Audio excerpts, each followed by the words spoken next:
everyone to our second podcast. Today, as you'll see, we're rocking a hat theme. I'm Kevin, I'm CISO of Just Eats, and to talk about all things CISOing and security and people and stuff. We'll quickly intro around everyone else and today's topic, which we're going to be discussing: security is a people problem. Do we think that's the case or not? Cool, let's go around and do intro. Simon, do you want to go first? I think Simon's just talking. Simon's been attacked by a child.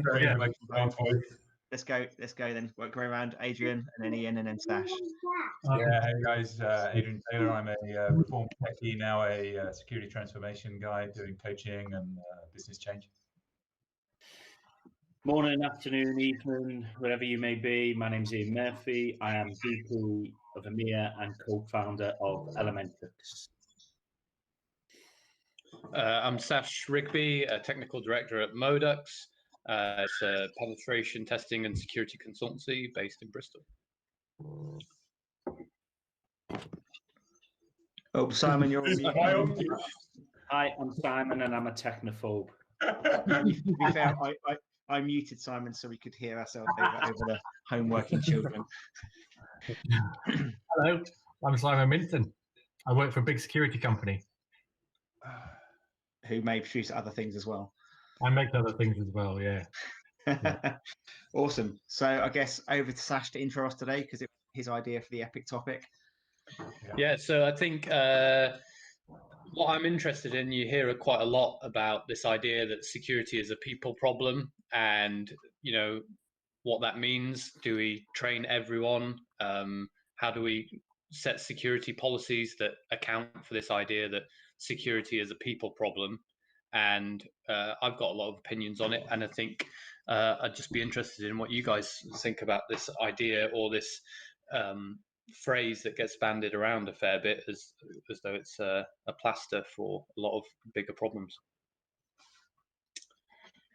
Is it a plaster, or is it a get out of jail free card, or is it just that it's too difficult to address the other sides of what a company wants from security, that they'll just kind of point the finger and say, well, you know, human beings are morons, right? We'll click links, we'll do stuff, and we'll just cause everybody a headache? Or should we really look at it as a cost of doing business, right? It's a truism. We will mess stuff up. We will do stupid stuff, but we've always done that. Doesn't matter what the medium is. As human beings, as our race, we have always done it. You know, look at the people we vote into power. But I think, yeah, and I guess there's probably two things, isn't there? There's the, can people be tricked to doing bad things by social engineering and whatnot? And there's also the kind of how well security engages with making things usable for people. So an awful lot of, you know, users doing stupid things is actually not malicious. So if for example, I want to work from home so I can do some more work for you, but you've not provided me with a laptop or a usable laptop or whatever else, so I just email my stuff to home and do some work for you. I'm trying to help and do more for my organization, but I'm putting you at great risk because your data is all over the place and in you know, free mail services and whatever else. So I guess part of it's the how do we protect people better with security or secure solutions, and part of it for me is also how do we make sure we understand what people are trying to do and help them do it in a secure manner. Yeah, I think like often one of the things that gets suggested is that you can train all staff. For example, let's do phishing training and we will first do an exercise to see if people are susceptible to clicking phishing links, and then following on from that we'll send out a lot of training emails or do workshops where people can be updated on what the latest phishing emails look like. And the truth of the matter is that a phishing email can always get past any security detection, as well as anyone trying to look out for phishing emails. People become slack to it, and any email can just be designed to be a normal email. And so the idea there maybe shouldn't be that it's security, that security is a people problem. Let's just kind of outsource it to the vast swathes of employees. Maybe it does need to be centralized and you take responsibility. Yeah, and I guess I totally agree with that. We I always kind of say that when we do some phishing training amongst other things. I'm not a huge fan of doing too much, but you say everyone will be tricked sometimes. I think having some general awareness so people know if they're suspicious to ask the security team, or if they're not sure if the email is legit or it's asking a thing, phone the person up as well as to double check it's come from the right person.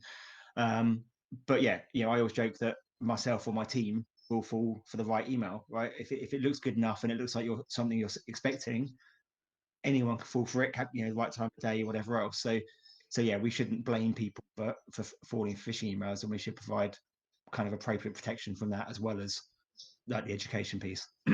Using if we do accept that it's a kind of symbiotic relationship between the business and the people who support the business, are we then saying the business bears responsibility for the actions of people should they do that stuff if they haven't been trained well enough, or if the compensate mechanisms in there to help overcome the lax in concentration from time to time isn't there? I think, absolutely. It's, if it's any kind of thing like that, right? If you get a security breach of any sort, if you've done the right things and as appropriate as a protection, you're considered to be doing a good citizen. If you haven't, then you're not. So if you haven't, sticking to the phishing topic for a minute, if you haven't got any phishing protection in place, if you haven't got kind of anti-malware stuff on it, all the kind of basics, and you haven't done some training, you probably are culpable for not doing enough, right? Because you haven't done anything to protect yourself, your data, your users, your colleagues from this. But if you've done a bunch of things and it still gets through, no one's going to blame you for something happening, because you've done all of the right things. In the same way as you shouldn't blame your colleague for clicking the link if it's a really well formed email, because how are they supposed to know? Absolutely. I think moving beyond blame, and we don't want to be sitting on this ivory tower sort of saying, oh, the stupid users clicked on something, because that just, we adopt that wrong persona, right? It's got to be, okay, this how do we help? How do we get away from blaming people from clicking on stuff, or even thinking that they're in a position to know it all the time, right? When we let go of that and think of them as people just like us, and we can work out the behaviors and maybe look at it like that. But how far do you think companies should go towards making systems user-friendly? So, for example, users in their home, when they clock off from work, they use the TV, and it is wrong that now end users have to patch their own TV. They just want to use a TV. It shouldn't be so smart that you have to patch your TV. And so maybe companies need to go and make those same steps, but how far do companies go to actually make the end systems for their employees just completely usable without the worry of security? Well, that's into a different sphere. I think that insecure code, in my opinion, eats the world. It's what allows people in our profession or attached to our profession to exploit certain things, right? And it's ever been thus. And the problem is that people rush to get the next latest, greatest thing out, that they don't take the time to engineer it properly in the first place. But I think that's a different conversation, maybe for next week's podcast, is to talk about why is there so many vulnerabilities in code that people can exploit, and why do we have to keep patching stuff? But you're right. If I buy a TV, I'm looking at my TV over there, by the way. If I buy a TV, then I've now got to be an IT guy for that TV and patching it all the time. I didn't sign up for that when I bought it. I didn't even know it. I'm playing devil's advocate. No, but we're at risk of kind of straying into the IoT challenge, aren't we here? But it is, end user products. We've all seen the stuff on the internet about cameras filming children's bedroom stuff, right? Because they ship so insecurely. But conversely, we're in a world where it's a race to the bottom, cheapest stuff. So you're selling something for $50 or £50 or whatever, and your margin is a tiny percentage, and there's not an awful lot of comeback on you for it not being particularly secure. What's your incentive to make it a secure product? And you're actually in a race to the price race to the bottom. If would you ask your average consumer if you want camera or toaster or whatever X that is not particularly secure, but it's £30, or you want your secure one that's going to be patched and looked after for 5 years that's £40, they're going to buy the £30 one. Well, So I think it's kind of, might have a different. I think in the last couple of years, their thinking around privacy has started to change. We're seeing much more online. All the articles I'm reading now is about people standing up and saying, no, we can't just allow this type of technology into our house. We need better controls over this. So I think there's more awareness. And I guess it's our job to keep promoting that awareness and getting it across multiple different communities, because it can't just be stuck with us as security experts. It has to be across the wider community, across our families and friends. So how do we do that in a more effective way? How do we get companies to actually embed this and make it a positive thing? See security in a positive light, as a business enabler, as a thing they can actually charge a premium for, rather than always being seen as a negative. We have a really interesting point from Kevin, though, to that point as well, is that there's going to be the ethical providers who are seeing security as part of what they provide and can add that as a premium, but there's always going to be the more commodity style that is going to be seeing security as something that they can strip out to offer a cheaper, more commodity service. So where does the responsibility lie for those cameras or those products or those software that is insecure? Where is it to the user, or is it to the provider of the computing device? Is it where the data is? But the providers will only change their behavior once consumers start to change and request more and demand more. Or regulation forces it, much as I wouldn't. Yeah, it rarely gets the best solution, but at some point, I guess we've probably got a couple of topics here, haven't we, around kind of the kind of IoT space and things, as well as the general usability stuff. But at some point, especially in kind of IoT type space, where you can impact power, or robberies to houses go up, or you can impact health or whatever else, someone will jump in with a bunch of regulations that will be super heavy-handed and not work very well if businesses don't find a way to do it better in the meantime. Yeah, you're right. I think coming back to Sash's point at the beginning about the people problem, I think we cause our own problems sometimes, because I think I've spoken about this before. Sometimes people can see the security team as an unapproachable, arrogant so-and-so who just likes to say no at the end of the day. And when we say stuff like, when we regurgitate sayings like Kevin Mitnick's famous, "There's no patch for stupidity," people think we're being horrible about other people. We're not. We're trying to explain a social norm that's always been there, right? And we fall foul to it as well. Like you said earlier on, Kev, you just one click away, or you just one busy day away from somebody sending you an email with a link in that you click, or you don't read properly, you don't scan it properly. And we're all fallible to this. And I think within security, part of what we can help with this people problem is to stop being so, what's the right word about it? Stop being so protective around the industry that we're in and the profession that we have, and get out and meet the rest of the workforce and the people who you serve as a business, because that's what you do. You serve the rest of the business. Yeah.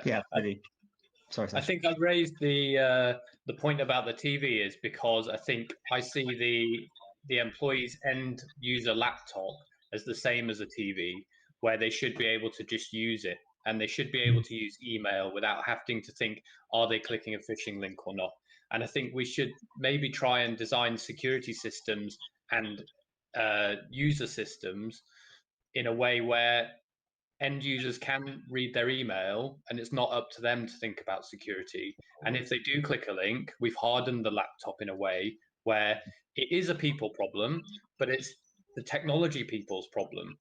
It's not the end user, and it's not everybody's problem that people are sending phishing emails in, or that the TV's not patched. I think people in positions of responsibility should take that responsibility. Yeah, absolutely. I remember when Hotmail and Gmail enabled very simply you to say this is spam, because before we didn't used to, and then it got, within months, it literally improved massively. The amount of junk just dropped. And I think that was because they went to the community, to their users, and said, okay, you help us here. And maybe that's the same for organizations. We can help if we know how to help. Yeah, everyone's got their own conflicting priorities, right? And for security, certain things are on our mind as the most important thing. But for somebody in finance, and they've got a different set of priorities. So if we can remove, like Sash is saying, some of the burden of having to think about all these different security things, then actually they have more time to focus on their own environment and probably spotting security things within that environment, such as noticing fraud, noticing or a server administrator noticing something that looks out of whack. So if we can take away the burden, they're more likely to have more space for security afterwards, maybe. Yeah, but it's I've often used it as I often use this kind of finance stuff, right? So I know how to run my budget in terms of this is what I want to buy, this is what I'm spending. But in terms of kind of maintaining the complex spreadsheet that finance use that feeds back into the rest of the budget and whatever else, I don't know how that works. So I go and talk to the finance people, and they've given me enough tools to manage my budget. They don't expect me to care about being awesome at power spreadsheets or being awesome kind of how the whole budget goes into the rest of the business, because that's not my job. So I work with them to make that work, but they give me enough tools to manage my budget how I need to. And it's the same kind of thing, right? If you're in another part of the business, your job isn't security. Yeah, you should care about protecting your business, but you shouldn't be an expert. You know, or cars is another good analogy. How many of us can fully fix our cars? We don't. We get it MOT'd and serviced by experts. Ian probably can because he's amazing, right? But yeah, reality is, and yeah, as cars get more computerized, they're harder and harder. It's not like you can go and play with kind of like car, like, you know, one from sort of 20 years ago that used to be able to. So we don't expect people to be experts in many of the things they use in day-to-day life. So why do we expect someone to be an expert at patching their toaster, or an expert at spotting phishing emails, or an expert at understanding this app, got exactly the same name as that app, is actually a malware app, not a legitimate app? We don't expect that in any other walk of life. So why have we designed an entire system where you're suddenly a terrible person because you're not a security expert, rather than you can safely use your laptop and safely go about your working day because we've designed it securely? It's a social problem though as well. I put my hand up there because I am a mechanic by trade, so that's the only reason I stuck my hand up, believe it or not, which probably explains a lot of my ham-fisted approach to solving everything with a hammer. So is it a social problem though? Do we not anymore have a sense of belonging? I'm not going to get political here, but I remember as a kid in the 70s and the 80s, there was a sense of community and belonging where everybody pitched in. Is that what businesses and successful businesses need to bring back to help protect? Because if you've got a feeling of belonging to that business and it's inclusive, you've got more of a chance of your people paying attention to the awareness and the importance of that awareness to that business. I'm sure there's possibly something from a psychological, social aspect there that ties in the businesses with less security issues and less security breaches versus the ones where their organization just treats their people as staff and a number on a spreadsheet. Yeah, I would 100% agree with that. If you feel you're part of a community, you're going to look out for that community, aren't you?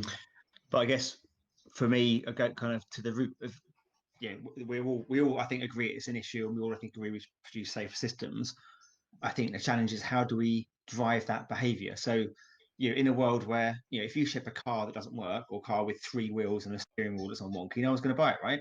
You ship a piece of software that's beta at best, maybe alpha, charge people for it, and then you ship updates. Oh, it's updates are coming. That's kind of okay. So we've got an entire world where half-baked, insecure product goes out the door, and that's kind of fine, and people don't seem to mind about that, or they've been taught not to mind, and it's just how software works, right?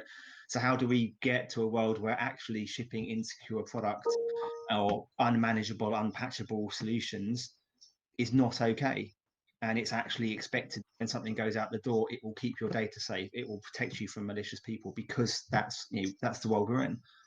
So how do we drive that change in priorities, change in behavior for vendors, providers, whoever that create these things?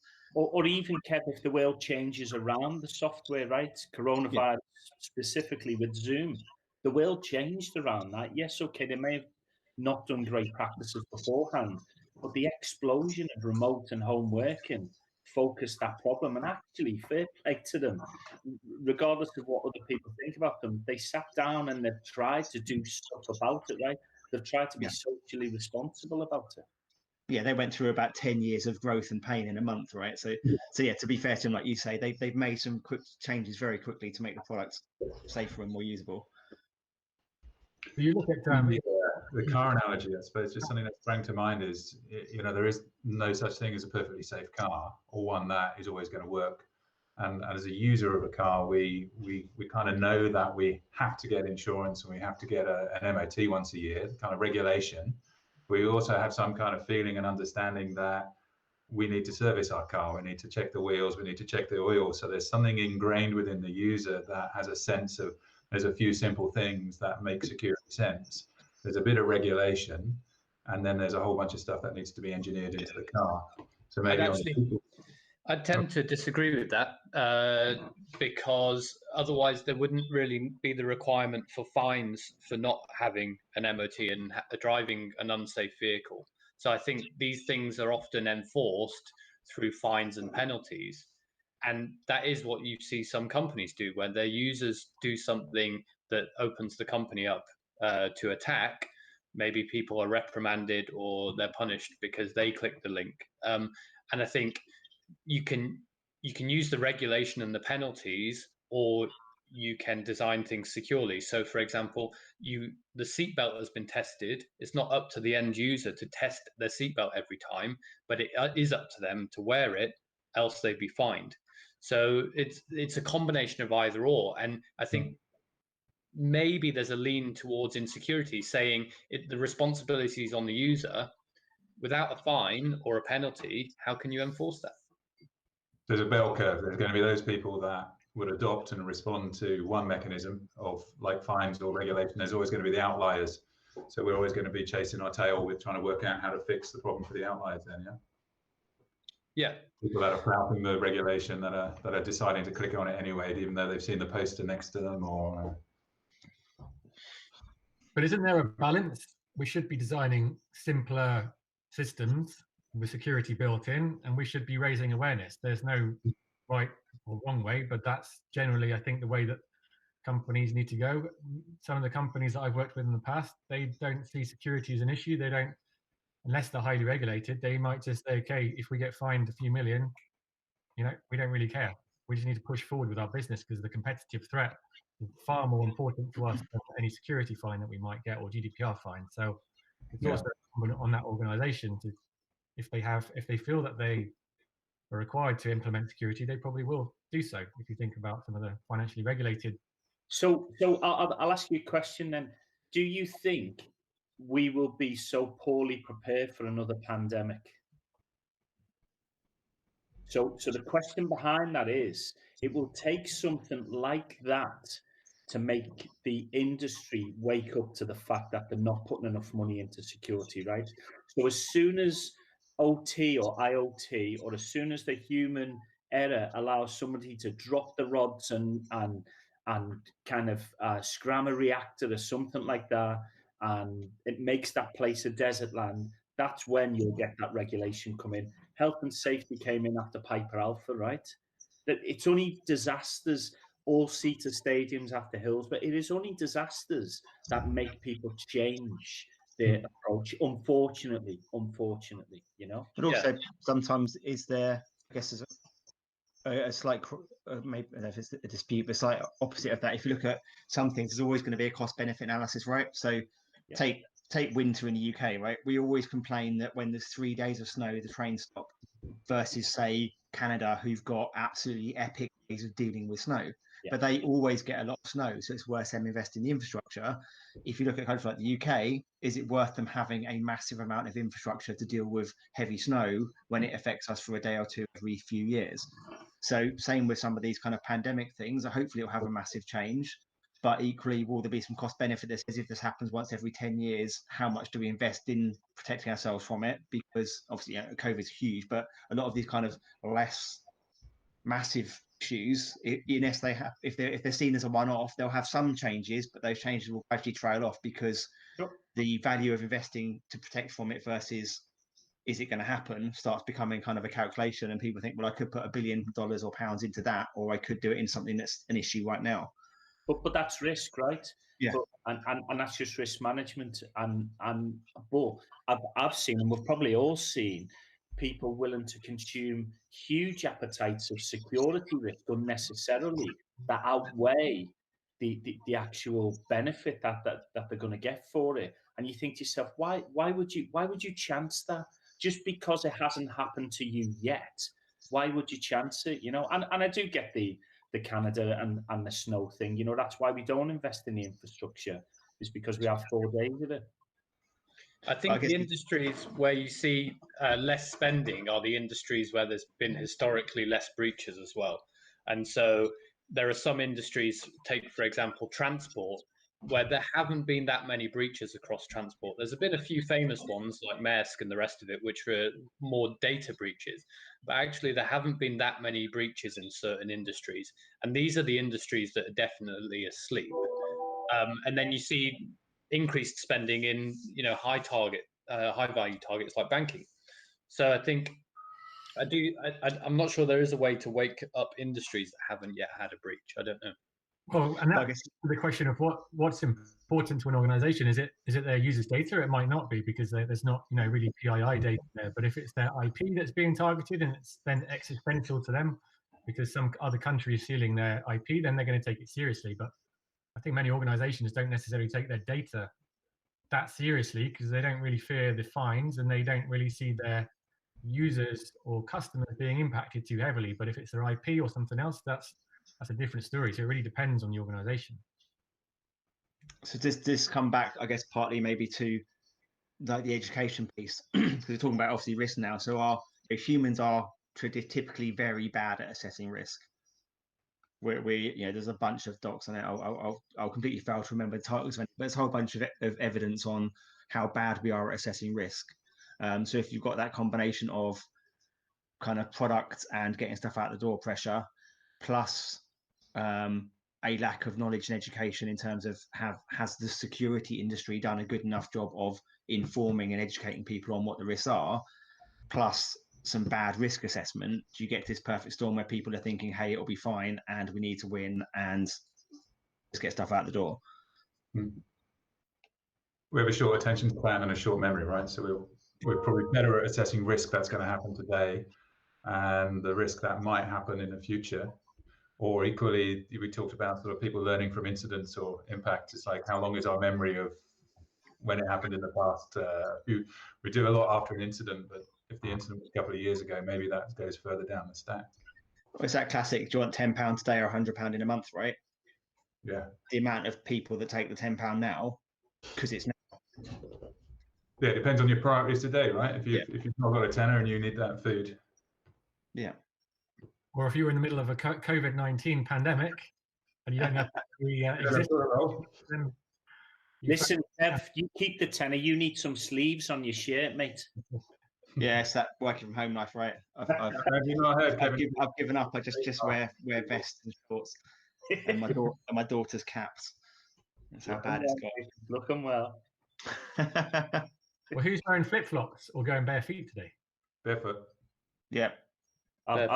I've got old man slippers on. I did comment the other day that I'm going to find it really hard going back to wearing shoes every day once we stop this, right? You're going to end up coming out as hobbits. You realise that, right? No one's going to want to come out. That's the thing. Everyone's going to want to work from home, eh?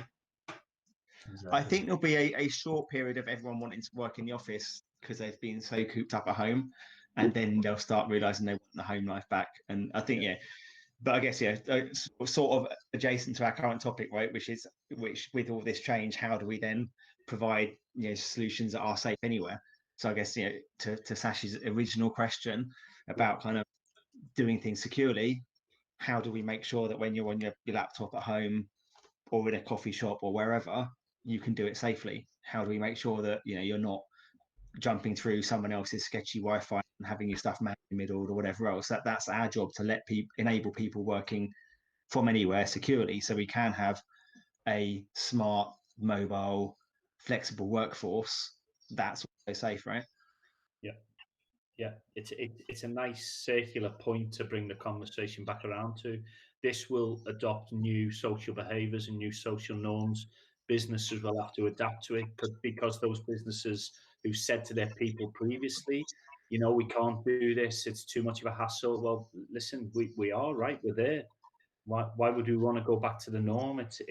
I think we move into whilst we're discussing is security a people problem, I think we just add to that now, moving into a brave new world of a different infrastructure for for companies now who never wanted to countenance remote working. Let's go to one of Kev's favourite topics, zero trust. Let's jump in there, because when you look at remote working and accessing applications, I mean that whole environment is changing as well. Why do we need to log into VPN to get into the systems when actually our systems that we tend to access now are in cloud or they're SaaS based? So I think there is starting to be a paradigm shift in how we look at identity, how we authenticate identity devices that we use, and have a handle on our applications that we're working on. And I see maybe network security that's been around for 20, 30 years. Is that so relevant now when we're not really working on the network anymore, working elsewhere? Will that make security easier?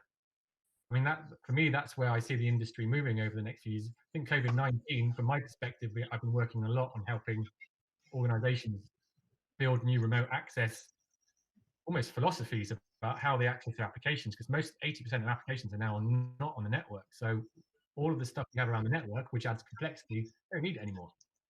Yeah, exactly. I think it's a current company, but I think that's the way the industry's going. So how do we manage that? So that's kind of my question to you guys. Where's it going? Well, I think it's ignore the zero trust term for a minute, because that's just a marketing term, right? But it's fundamentally, it's what we've been talking about for years, which is how you get to that point when you're authenticating behaviors rather than authenticating once. So every time a system or a component or a person tries to access something, you're nearly constantly checking, do I trust this combination of stuff enough to perform this action? If I don't, I'm going to request some more identification. If I do, go ahead. So it's it's a really easy thing to explain. It's just a term that is nonsensical. But I think, definitely moving more to that. Every access to system or data has some kind of constant checking of trust in it, and that kind of we move away from that paradigm of authentication being a yes no to authentication being kind of shades of grey. So it should be both sides. This could also help drive that education and piece for consumers and users or whatever of systems to say, do I want to give this much information? What's the minimum information I have to give to access it? So rather than giving some app in Facebook all of your stuff, you go, right, you get more educated about, I only want to let it have my name and my profile picture. I don't want it to have anything else. So consumers start having better control of their privacy and saying, I'm only going to give certain things to have access. And on the other side, the things you're accessing have a clear list of what you can do with that level of access and what they need to be able to prove before they let you have it. And that's kind of a constant grayscale where you're always at just the right level. I've given enough privacy and enough data about me to do X. When I want to do Y, I give a little bit more. If I'm only looking at this, I give less. And it's that constant kind of checking. And I think that's a really, it's a really good place for us to get to, both for privacy and security and authentication. When that comes in the corporate environment, you can add the behavioral types of techniques of the users. So, if you as a CISO are always accessing a certain database and always doing certain types of tasks, and then suddenly you access a different database, you dump it and you move it somewhere else, well, you could have a valid reason for that, but you need to have the tools and the techniques to be able to, if we're going to go into this brave new world, understand whether that is a business viable event or not for you, So there's other things that you can bring. There's too many times I hear people say protective monitoring for the mitigation of a risk. And actually, when you peel the layers away there, you find out that it's somebody looking at a screen telling you what you could see on the device that's already logged it, which is as far from protective monitoring as I am to Brad Pitt, Yeah, understanding norms, but also You're supposed to I think like the way technology advances, it will help us build these zero trust environments. So for example, as companies have held on to their corporate networks and their VPNs, that has also served as a way of somehow authorizing access to systems. So you've said, oh, you're coming from this network, therefore we whitelisted you. And IP should have never been a way to authenticate or authorize someone's actions on a system. And so as we move to, as technology progresses, not necessarily security, you have to then open systems up to the internet so that your users can access them remotely. And then as kind of a knock-on effect of that, you have to do proper authentication and authorization, which is what we've been pushing for years. And then again, you're taking the responsibility away from the user for being in the right place at the right time to access the stuff. And it is amazing how, like this coronavirus, it will actually maybe lead to increased security because people have to completely change how they're working. I don't know.